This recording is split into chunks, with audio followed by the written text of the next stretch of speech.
미국이 인도에 50%의 고율 관세를 부과하기로 한 가운데 나렌드라 모디 인도 총리가 7년 만에 중국을 방문합니다. 중국과 인도는 국경 분쟁으로 오랜 앙숙 관계였는데요. 베이징 연결합니다. 배삼진 특파원. 네, 베이징입니다. 네, 미국이 제재하겠다며 압박하고 있는 러시아산 원유 수입 문제도 양국 간에 논의될 가능성이 있는 겁니까? 네, 도널드 트럼프 미국 대통령은 러시아산 원유 구입 시 500%의 관세를 부과하겠다고 밝혔는데요. 결국 인도의 기존 25%의 관세 외에 러시아산 원유 수입을 이유로 25%를 추가로 부과했습니다. 나렌드라 모디 인도 총리의 중국 방문 소식은 미국의 추가 관세 조치 직후 알려졌는데 트럼프발 관세 폭탄의 공동 대응 필요성이 커졌기 때문으로 분석됩니다. 국경 분쟁으로 오랜 앙숙 관계였던 양국이 미국 관세로 협력하는 분위기가 고조되고 있는 건데요.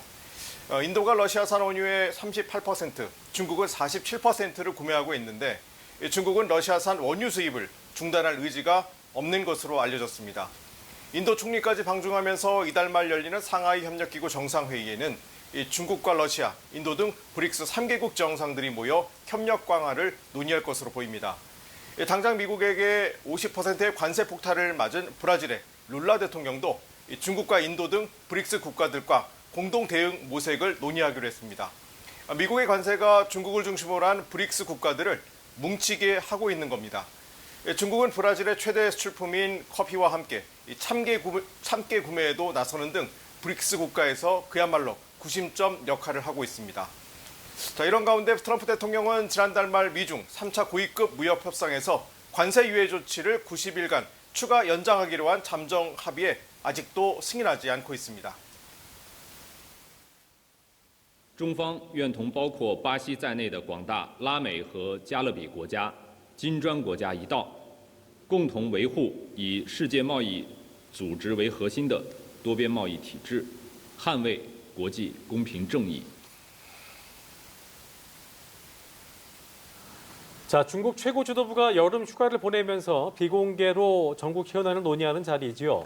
베이다이허 회의가 진행되고 있는데 오는 10월에 있을 4중 전회를 앞두고 열리고 있기 때문에 중국 내의 권력 구도 재편 등에 대한 관심이 커지고 있다면서요. 네, 올해 회의 주제는 신시대 공을 세우자입니다. 중국 관영 매체들은 첨단 기술과 철학, 사회과학 분야 전문가와 기초연구 분야 청년 인재들이 초청됐다고 밝혔습니다. 이번 회의에는 대미 무역 협상과 미중 정상회담, 이 전승절 열병실, 고위직 인사 등 현안이 많습니다. 여기다 올해는 15차 5개년 계획 등 중국의 중장기 경제정책 과제에 대한 논의도 필요한 상황인데요. 하지만 최대 관심은 중국 내 권력구도 재편과 세대 교체입니다. 그동안 비리 등으로 수청된 인사가 적지 않았던 만큼 주요 보직에 어떤 인사들이 기용될지 관심입니다. 비리 혐의로 낙마한 마화 중국 중앙위원회 주임과 3월 이후 사라진 허웨이둥 중앙군사위원회 부주석의 거취, 또 후임자 임명은 향후 중국 군부 내 권력 구조를 조망할 바로미터입니다. 특히 오는 10월 4중전을 앞둔 만큼 시진핑 주석의 사연임 등 향후 권력 구도에 대한 논의 여부도 주목됩니다. 건강 이상이 아닌 이상을 제외하면 시 주석의 사연임에 문제가 없다는 분석이 많은데 다만 후계 구도에 대한 고민은 있을 것이란 지적도 나오고 있습니다. 就中国大陆的政治体是求稳的，中国共产党要掌握住他的政权，他自己不可能窝里反，导致到整个国内分崩离析的，所以他的权力更迭一样是在求稳的情况之下推动的。 네, 앞서 연합뉴스TV에서 보도한 바가 있는데 중국에서 여학생 학교 폭력 처리와 관련해 시민들이 대규모 시위에 나선 일이 있었죠. 관련해서 진전된 내용이 있습니까? 네, 지금 계속 시끄럽습니다. 저희는 앞서 수백 명이라고 보도했지만 일부 매체에서는 1,000명이 넘는 시민들이 참여했다고 전했습니다. 중국 스촨성 장유시에서 지난 4일 학부모와 주민들이 이 여중생 집단 폭행 사건에 대한 엄중 처벌을 요구하는 집단 시위를 벌인 건데요. 이 가해자들이 SNS에 올린 영상을 보면 폐건물에서 14살 여중생이 탈의한 채 무릎이 꿇려져 이 3명의 여학생들에게 둘러싸여 무차별적으로 맞는 장면이 나옵니다. 차마 보기 힘들 만큼 흉포한데 장애인인 부모가 당국자의 머리를 조아리며 처리를 요구하는 영상도 분노를 키웠습니다. 이 조사가 미뤄지는 동안 가해자들은 반성 없이 유흥을 즐겼고 14일 만에 이루어진 조사에서도 솜방망이 처벌에 그친 것으로 전해졌는데요. 당시 가해자들이 피해자들의 휴대전화를 빼앗아 팔았지만 소란 유발 혐의만 적용됐습니다. 시민들은 이 침묵은 곧 용인이며 무관심은 상처에 뿌리는 소금이라며 거리로 나섰습니다. 이 자정까지 이어진 시위에 공안은 곤봉을 휘두르며 해산을 시도했고 그 과정에서 피를 흘리는 시민들도 있었습니다. 또 시위 참가 시민들이 대지 운반 차량에 실려 가는 모습까지 공개가 됐는데요. 자, 이렇게 시민들이 여중생을 위해 시위에 나선 건 이례적인데 여전히 사건 처리의 공정성엔 의문이 가시지 않고 있습니다.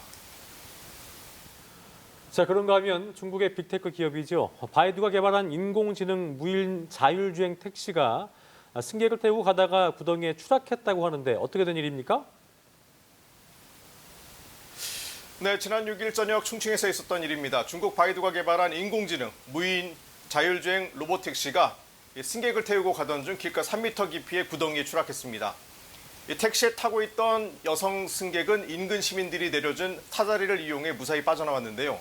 당시 이곳에서는 배관 매설을 위한 공사가 진행 중이었고 가림망과 이 경고판이 설치돼 있었는데 로봇택시가 빠지면서 안정성에 논란이 일고 있습니다. 지난 7일 중국 남부 윈난성 쿤민에서는 시진핑 주석의 퇴진을 요구하는 1인 시위가 열렸습니다. 주위 사람들이 다가가 사진을 찍기도 했지만 누가 어떤 이유로 시위를 했는지는 알 수가 없는데요. 이 영상 공개 이후 안전을 우려하는 댓글이 많았습니다. 지난해 7월 후난성에서는 현수막을 내걸고 시위를 하던 20대 청년이 체포됐고 지난 4월에도 수촨성에서 현수막 시위를 벌이던 20대 남성의 경우 연락이 끊겼습니다. 지난 3일 중국 후난성 레이양시의 한 초등학교 인근에서 또다시 흉기 난동 사건이 발생했습니다. 30대 남성이 행인들에게 무차별적으로 흉기를 휘두른 뒤 인근 마작방에 들어가 사람을 공격해 2명이 숨지고 3명이 다쳤는데요. 이 남성이 휘두른 흉기에 6, 7세 어린이와 고3 여학생이 숨졌다는 증언이 있었습니다. 현지 매체들은 이 사회의 불만을 품고 묻지마 범행을 저질렀을 가능성을 제기했습니다. 지금까지 베이징에서 차이나워치였습니다.